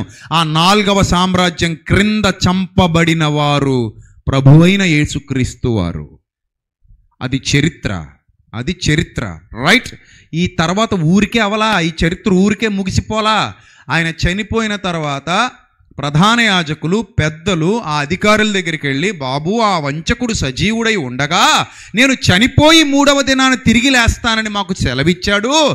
కాబట్టి ఆ సమాధి ఏదైతే ఉందో, ఈ అరిమతు యోసేపు అనేవాడు తొలిపించుకున్న సమాధి, వాడు మాలోనే సెడబుట్టాడు, మేమైతే ఇవ్వం, అతను ఇచ్చేశాడు సమాధి. అరిమతు యోసేపు మీద కూడా చాలా పగబట్టారు వాళ్ళు. ఎందుకు? యేసు ప్రభువుని ఎవరూ ప్రేమించకూడదు, యేసు ప్రభు గురించి ఎవరో పాజిటివ్గా మాట్లాడకూడదు, యేసు ప్రభుని ఎవరో ఆరాధించకూడదు, యేసు ప్రభు దగ్గరికి ఎవరు వెళ్ళకూడదు, ఆయన చెదరించుకోవాలందరూ, ఇది వాళ్ళ మోటివ్. ఆయన అసహించుకోవాలందరూ, ఇది వాళ్ళ ఆలోచన. అలాంటి సిచ్యువేషన్లో యేసు ప్రభు కోసం సమాధి ఇచ్చేసాడంటే అత ధనవంతుడు తన కోసం తొలిపించుకున్న సమాధిని యేసు ప్రభు కోసం ఏం చేశాడు? ఇచ్చేశాడు. యేసు ప్రభుకి ఇచ్చేశాడు తన కోసం తొలిపించుకున్న సమాధిని. సో ఇచ్చేశాడు. సో కాబట్టి ఇప్పుడు ఆ సమాధిని మీరు సైనికులను పెట్టి ఏం చేయాలి? భద్రం చేయాలి. అప్పుడు అన్నాడు, మీ ఇష్టం రా నాయన, ఎలా కావాలంటే అలా చేసుకోండి, పర్మిషన్ ఇచ్చేస్తున్నాను. అంతే. సైనికులను తీసుకెళ్లారు, కావాల్సినంత భద్రం చేయించుకున్నారు, దానికి సీల్ వేసేసారు, ముద్ర వేసేసారు. ఇంకెవ్వడు ఆ సమాధిని టచ్ కూడా చేయకూడదు. అంత పకడ్బందీ చేశారు. ప్రూఫ్ చూపించాలి దేవుడు. ఇప్పుడు ప్రూఫ్ చూపించాలి దేవుడు. చూపించాడు. చూసారా? మీకు ఆ ఊహా చిత్రాలు చూపిస్తున్నారు ఏ విధంగా ఆ రోమా సైనికులు ఆ సమాధికి కావలి పెట్టారు, ఎలాగా భద్రతా ఏర్పాట్లు చేశారు. రాయి దొర్లించి భద్రతా ఏర్పాట్లు చేస్తే ఏమైంది? ఏమైంది? ఆ రాయి పక్క పోయింది. ఆ రాయి పక్క పోయింది. ప్రభువు పునరుద్ధానుడై తిరిగి లేచాడు. ఎస్, ప్రభువు పునరుద్ధానుడై తిరిగి లేచాడు. That is the proof. That is the proof. It's a god's project. దేవుని యొక్క ప్రాజెక్ట్ అది. దాన్ని ఎవడు ఆపలేడు. అందుకే అన్యుల మధ్యకి వెళ్ళి సువార్త ప్రకటిస్తూ ఏమంటాడు తెలుసా? ఇది మన విశ్వాసం అట, విశ్వాసం. అందుకే రాయబడిన 15 వచనం చూడండి.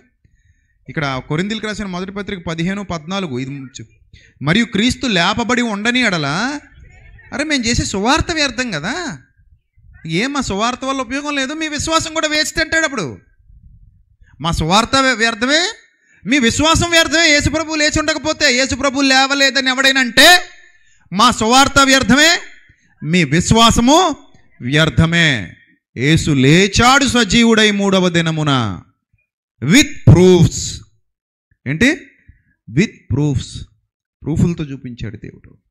అది ఇప్పుడు మీరు చదవండి. అపోస్తలుల కార్యాల్లో దీనికి సంబంధించి 17వ అధ్యాయంలో మాట్లాడుతున్నాడు పౌలు భక్తుడు. అపోస్తలుల కార్యాలు 17వ అధ్యాయము 31, 32 వచనాలు చదువుదాం. 31 అపోస్తలుల కార్యాలు 17వ అధ్యాయము 31, 32 వచనాలు. ఎందుకనగా తాను నియమించిన మనుష్యుని చేత, ముగించుకుందాం, తాను నియమించిన మనుష్యుని చేత నీతిని అనుసరించి భూలోకమునకు తీర్పు తీర్చబోయేడు ఒక దినమును నిర్ణయించి ఉన్నాడు. చూసారా? తాను నియమించిన మనుష్యుని చేత నీతిని అనుసరించి ఈ భూలోకానికి అంతటికీ తీర్పు తీర్చబోయే ఒక దినాన్ని దేవుడు లాక్ చేసి పెట్టాడట. ఆ డేట్ ఎంతో, నీ పుట్టినరోజో మరి నా పుట్టినరోజో ఎవరికి తెలియదు. ఆ డిసెంబర్ 31, జనవరి 1, డిసెంబర్ 25, లేకపోతే అక్టోబర్ 11, లేకపోతే నీ బర్త్ డేట్ ఎప్పుడో మరి ఎవరికి తెలియదు. కానీ ఒక డేట్ మాత్రం ఏం చేయబడి ఉందట? చెప్పండి, ఏం చేయబడి ఉందట? లాక్ చేయబడి ఉందట. అది మాత్రం జనవరి నుంచి డిసెంబర్లో మధ్యలో ఎక్కడో ఉందట. ఆ డేట్ ఏంటో మాత్రం ఎవ్వడికి తెలియదు, ఎవ్వడికి తెలీదు. ఒక దినమును దేవుడు ఏం చేశాడు? నిర్ణయించేశాడు. ఒక దినాన్ని దేవుడు ఏం చేశాడు? నిర్ణయించేశాడు. ఇట్ విల్ కమ్, వస్తుంది. ఇట్ విల్ కమ్, వస్తుంది. దానికోసం మనం ఎదురు చూస్తున్నాం ఇప్పుడు. ఎప్పుడు వస్తుందా అని. వస్తుంది. అయితే దానికోసం ఏమంటున్నాడంటే, మృతులలో నుండి ఆయనను లేపినందున. ఇది సువార్త, ఇది సువార్త. సువార్త అంటే భౌతికమైన విషయాల కోసం చెప్పేది కాదు. సువార్త అంటే ప్రాస్పెరిటీ గురించి చెప్పేది కాదు. సువార్త అంటే ఏదో అల్పమైన వాటి కోసం చెప్పేది కాదు. మీకు అది వస్తుంది, ఇది వస్తుంది, అలాగైపోద్ది, ఇలాగైపోద్ది, అవి కొనుక్కుంటారు, ఇవి కొనుక్కుంటారు, ఇవి సంపాదించుకుంటారు, అవి సంపాదించుకుంటారు. ఇది సువార్త ఏంటి? సువార్త కాదు అది. సువార్త అంటే ఏంటంటే ఫ్యూచర్ గురించి చెప్పేది, రాబోయే భవిష్యత్తు గురించి చెప్పేది, రాబోయే జీవితం గురించి చెప్పేది. మన దౌర్భాగ్యం ఏంటంటే కొందరు ఇంకా దీన్ని నేర్చుకోలేదు. కొంతమంది నేర్చుకోకుండానే బోధకులు అయ్యారు కొంతమంది. అలా ఉండకూడదు, నేర్చుకోవాలి. ఏముందంటే ఇక్కడ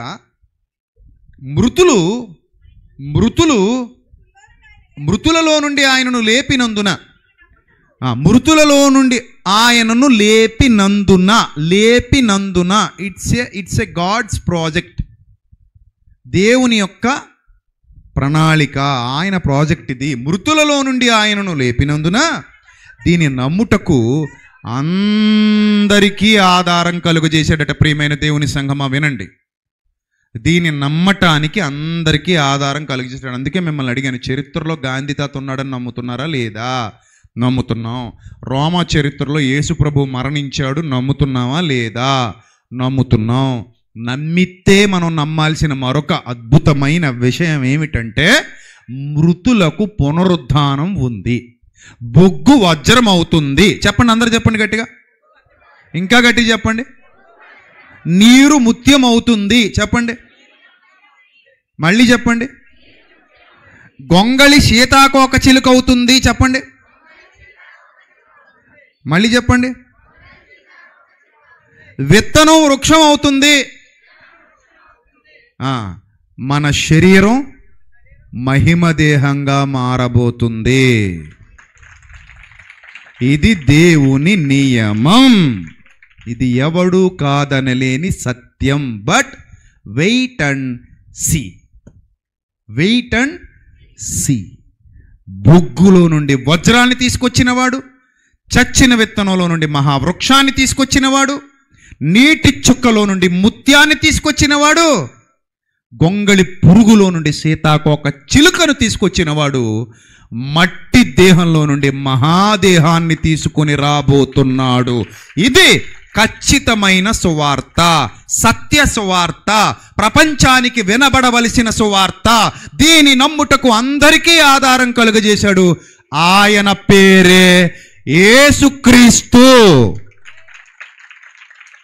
ఇది సువార్త.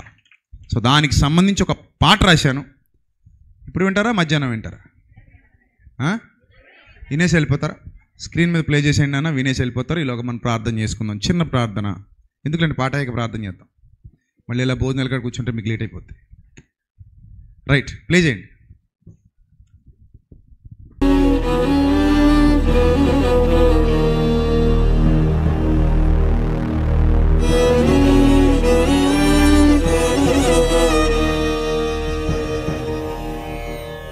క్రైస్తవ్యం మతం కాదు, ఆధ్యాత్మిక విప్లవం.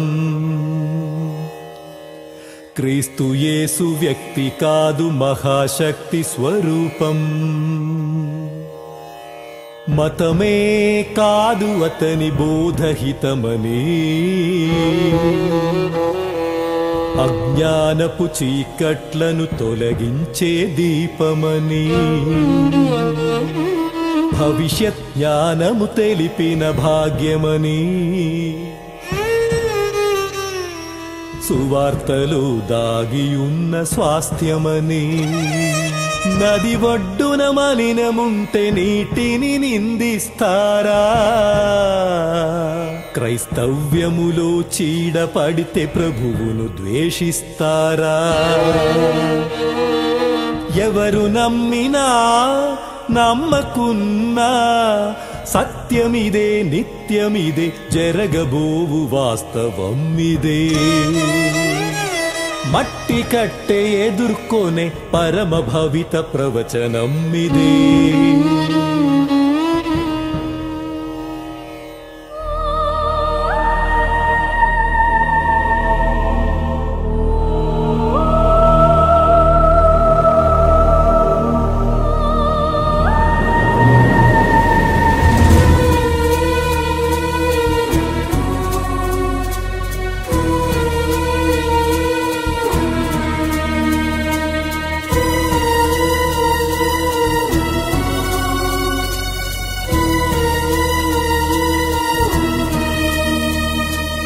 మానవ దేహాలకుంది మహిమ రూపము, నిరీక్షణతో ఎదురు చూస్తే నిత్య జీవము.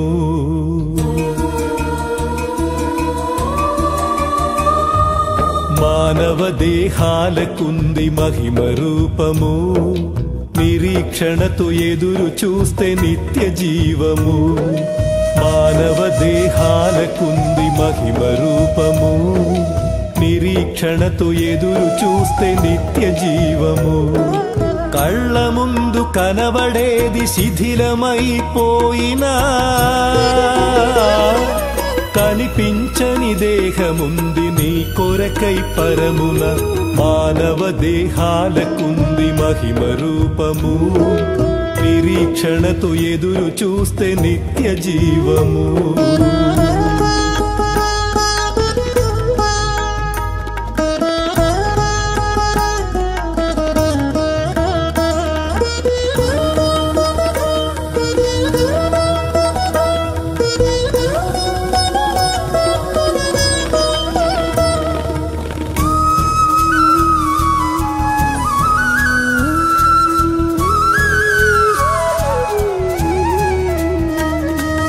ఆదాము నుండి వచ్చిన ఈ దేహం మరణం వలన మట్టికి చేరుతున్నది. ఆ యేసు సజీవుడై తెచ్చిన ఆ దేహం మరణం గెలిచి పరముకు చేరుకున్నది.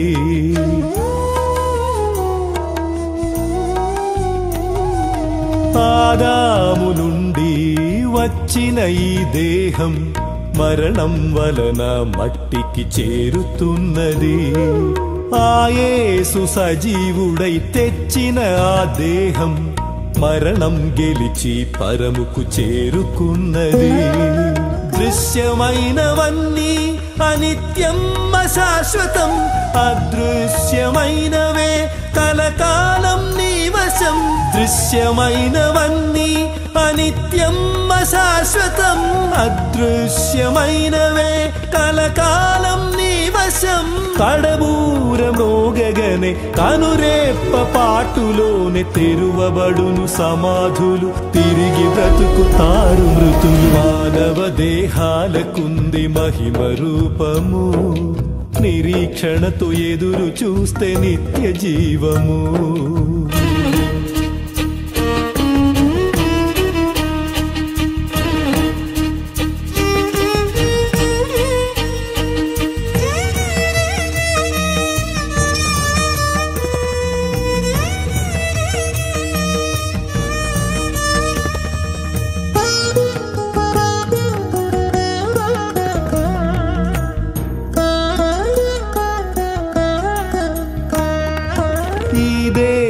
మందు దేవుని చిత్తమును జరిగించిన వారికే పరలోక ప్రాప్తము. ఈ లోకమందు దుష్టునభీష్టమును నెరవేర్చిన వారికి నరకమే తథ్యము.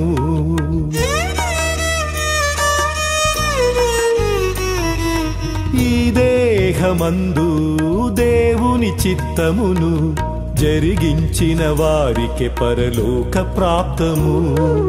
ఈ లోకమందు దుష్టునభీష్టమును నెరవేర్చిన వారికి నరకమే తథ్యము. మేలు చేసినోళ్ళకే జీవ పునరుత్థానము, కీడు వలన దొరికేది తీర్పు పునరుత్థానము.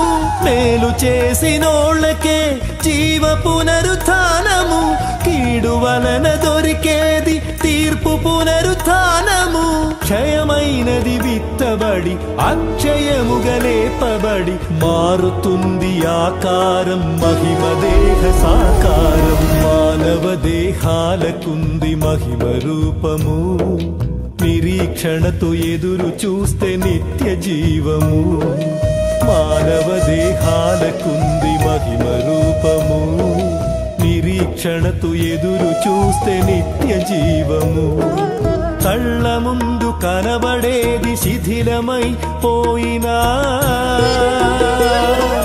కనిపించని దేహముంది నీ కొరకై పరమున.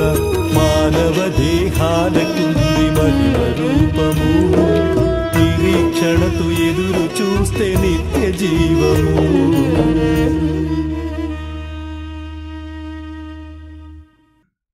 కొత్తవకి పచ్చళ్ళగా రుచికరంగా ఆరోగ్యకరంగా సువార్త అంటే ఇది అని ఒక్క పాటలో మనిషికి అర్థమయ్యే విధంగా దేవుడు వ్రాయించుకున్నటువంటి పాట అనేక మందికి దీవెనకరంగా ఉండాలని మనస్ఫూర్తిగా కోరుకుంటున్నాను. దయచేసి అందరు లేచి నిలబడండి, ప్రార్థన చేసుకుందాం.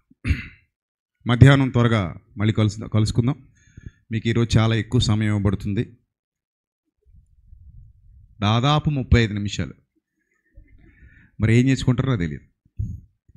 తొందరగా సమయం పూర్తి చేసుకున్న వాళ్ళు వచ్చేస్తే మధ్యాహ్నం నుంచి మరో విలువైన సందేశం విందాం.